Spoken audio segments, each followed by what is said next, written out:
پیغمبر گرامی اسلام کے ہر عمل، ہر قول، ہر فعل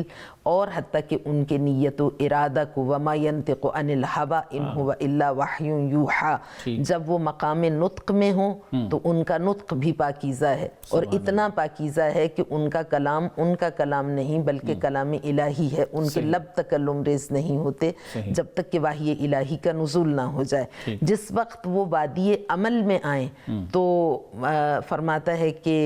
وما رمیت اذ رمیت ولکن اللہ رما، ان کے عمل کو اپنے عمل سے نسبت دیتا ہے، اور جب وہ ارادہ کریں تو ان کی نیت کی پاکیزگی کو اس سطح پر جا کر متعارف کراتا ہے کہ وما تشاءون الا ان یشاء اللہ، یہ ان کا ارادہ نہیں بلکہ یہ مشیت الہی کا تقاضا ہے۔ اس قدر آپ کی عصمت کو قرآن کریم نے بیان کیا، لیکن اس کے باوجود اب وہ سوال جو آپ نے فرمایا۔ جی میم السلام علیکم ورحمۃ اللہ، آپ ٹھیک ہیں؟ آپ کی دعا سر۔ اچھا، یہ تھوڑا سا اس پہ میں ایک سوال ہے میرے ذہن میں، اس پہ ارشاد فرمائیے۔ آپ صلی اللہ علیہ وسلم کے بارے میں ہے لَقَدْ كَانَ لَكُمْ فِي رَسُولِ اللَّهِ أُسْوَةٌ حَسَنَةٌ، کہ بہترین نمونہ لوگوں کے لیے جو ہے وہ آپ صلی اللہ علیہ وسلم کی ذات اطہر ہے۔ تو یہ ارشاد فرمائیے کہ آپ صلی اللہ علیہ وسلم نے اپنا محاسبہ نفس کس طرح کیا ہے؟ بسم اللہ الرحمن الرحیم۔ بے شک بلا شبہ خالق کائنات نے پیغمبر گرامی اسلام صلی اللہ علیہ وآلہ وسلم کی ذات والا صفات کو کائنات انسانیت کے لیے بہترین اسوہ حسنہ، نمونہ عمل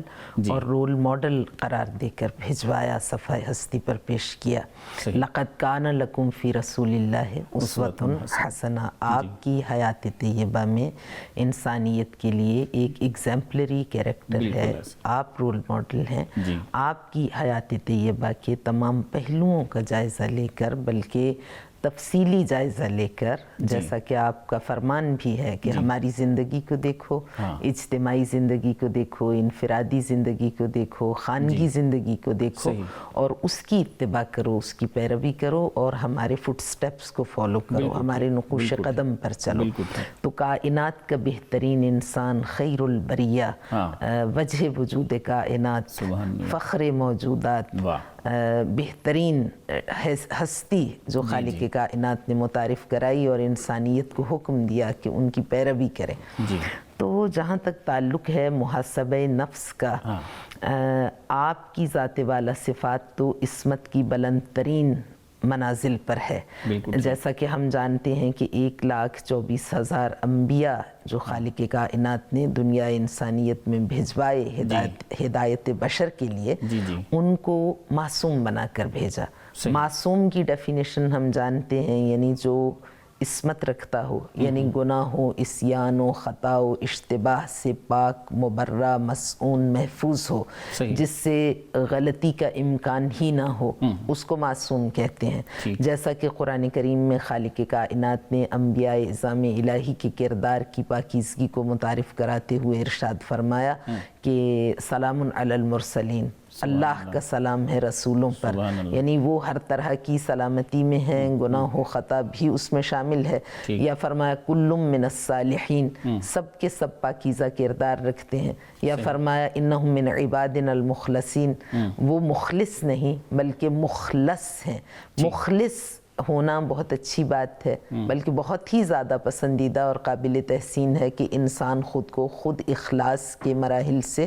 گزارے اور خالص ہو جائے خدا کے لیے، ریاکاری کو، نمود و نمائش کو، دکھاوے کو، اور جتنے بھی رذیلہ صفات ہیں ان کو اپنے باطن سے ختم کر کے اخلاص پیدا کرے، تو یہ پسندیدہ ہے۔ تو وہ انسان ہے مخلص، جیسے ہم کہتے ہیں فلاں ہمارا دوست، چاہنے والا، خیر خواہ، مخلص ہے، تو یعنی خالص ہے۔ لیکن مخلص انسان خود نہیں بن سکتا۔ مخلص وہ ہوتا ہے جس کو ذات اقدس الہی اپنی بارگاہ سے خالص کر کے بھیجے۔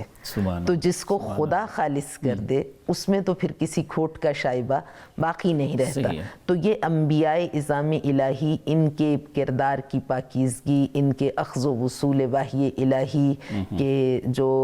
مراحل ہیں، ان کو خالق کائنات نے بیان کرتے ہوئے کہا کل من الصالحین، سب کے سب پاک ہیں، سلام علی المرسلین، اتنے پاک ہیں کہ خالق کائنات ان پہ صلوات و سلام بھیجتا ہے، انہم من عبادنا المخلصین، یہ مخلص نہیں اپنی ایفرٹ سے بلکہ یہ مخلص ہیں، ہم نے انہیں ہدایت بشر کے لیے بھیجوانے سے پہلے اپنی بارگاہ میں خالص کر کے بھیجا تاکہ جب یہ اس آلودہ گناہ ماحول میں جائیں تو کسی غلطی کا امکان نہ رہے۔ میں ایک چھوٹا سا اس میں ایڈیشن چاہ رہا ہوں کرنا۔ جی، حضرت غوث اعظم رحمۃ اللہ علیہ، آپ 5ویں 6ٹی صدی ہجری کے بزرگ ہیں اور امام المشائخ ہیں بلکہ۔ جی،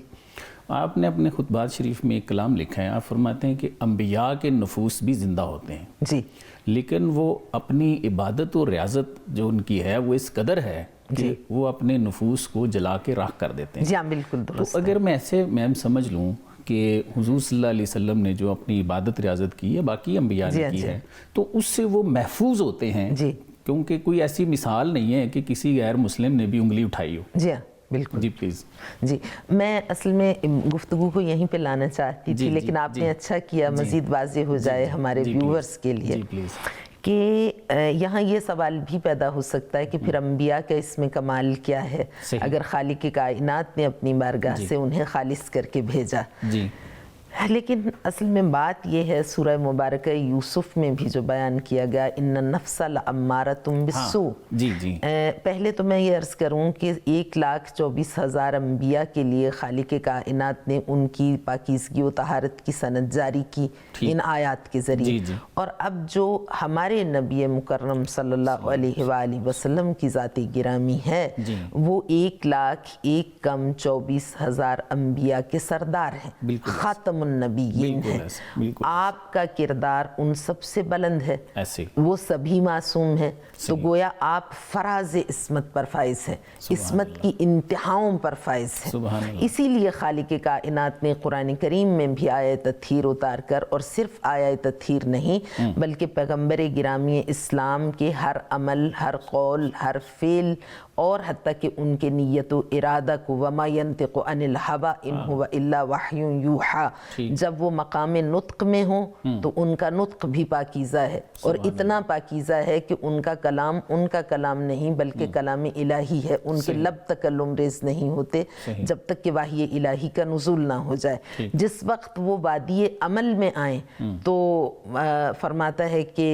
وَمَا رَمَيْتَ إِذْ رَمَيْتَ وَلَكِنَّ اللَّهَ رَمَىٰ، ان کے عمل کو اپنے عمل سے نسبت دیتا ہے، اور جب وہ ارادہ کریں تو ان کی نیت کی پاکیزگی کو اس سطح پر جا کر متعارف کراتا ہے کہ وَمَا تَشَاءُونَ إِلَّا أَن يَشَاءَ اللَّهُ، یہ ان کا ارادہ نہیں بلکہ یہ مشیت الہی کا تقاضا ہے۔ اس قدر آپ کی عصمت کو قرآن کریم نے بیان کیا، لیکن اس کے باوجود اب وہ سوال جو آپ نے فرمایا کہ یہ مسئلہ نہیں کہ خالق کائنات نے پاک کر کے بھیجوا دیا تو اب ان کا اس میں کوئی کمال نہیں، خالق کائنات نے انہیں دنیا میں بھیجوایا تو باوجود اس کے کہ آپ کے کسی عمل میں کوئی جھول نہیں، کسی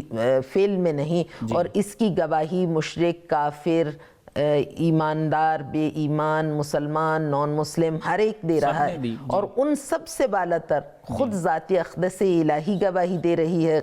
طلوع صبح قیامت تک کے لیے۔ قرآن کریم میں خالق کائنات نے ضبط و ضبط کر دیا آپ کی اس پاکیزگی کو جو ہر کلمہ گو کے لیے قرآن کریم ایک لا ریب اور بے عیب کلام کے طور پر صبح قیامت تک پہچانا جائے گا۔ تو اس کے باوجود آپ روزانہ نماز کے بعد 70 مرتبہ استغفار فرماتے تھے، حالانکہ آپ نے تو کوئی گناہ کیا نہیں، آپ کا تو ہر عمل پاک ہے اور ہر عمل عبادت ہے، اس کے باوجود آپ کا پلکیں جھپکنا، آپ کا اٹھنا بیٹھنا، قرآن کریم میں خالق کائنات نے جس عشق کا مظاہرہ فرمایا، یا ایھا المزمل، یا ایھا المدثر، طیب، طٰہٰ، یاسین، سید و سردار، مبشر، نذیر، بشیر، سراج منیر، کتنے القاب سے خالق کائنات نوازتا ہے، کبھی آپ کی نیم نگاہی کا تذکرہ کرتا ہے، کبھی آپ کی زلفوں کا، آپ کی نشست و برخاست، آپ کے لبوں کا تکلم ریز ہونا، جنبش پذیر ہونا، یہ خالق کائنات اتنے عشق سے آپ کو مخاطب کرتا ہے، آپ کا تذکرہ کرتا ہے جیسے ایک عاشق اپنے معشوق کا ذکر کرتا ہے، تو آپ کا ہر عمل پاکیزہ ہے۔ اس کے باوجود 70 مرتبہ نماز کے بعد استغفار فرماتے تھے. یعنی لقد کان لکم فی رسول اللہ اسوۃ حسنہ، گویا وہ استغفار نہیں فرماتے تھے بلکہ یہ ہمیں تعلیم دی جا رہی ہے کہ اگر تم کوئی بھی ناپسندیدہ یا مکروہ عمل انجام نہ بھی دو تو بھی تمہیں اتنا کیئرفل رہنا چاہیے. اور اسی کا نام ہے محاسبہ نفس. محاسبہ نفس کی 4 سٹیجز ہیں، اور جیسے جیسے آپ چاہیں گے میں اس کو بیان کرتی چلی جاؤں گی.